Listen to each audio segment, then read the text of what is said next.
Good morning दोस्तों, राधे राधे, प्रणाम। पहला काशा आप लोग तो आशा उम्मीद करनू सब बढ़िया होने वाला और मैं ठीक छूँ।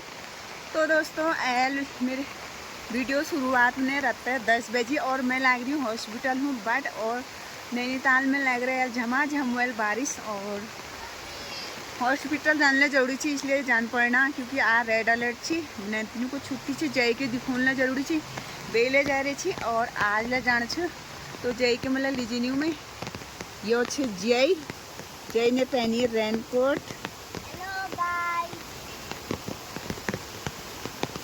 आओ आओ इसको पकड़ लो। और कहाँ जा रहे हो जय?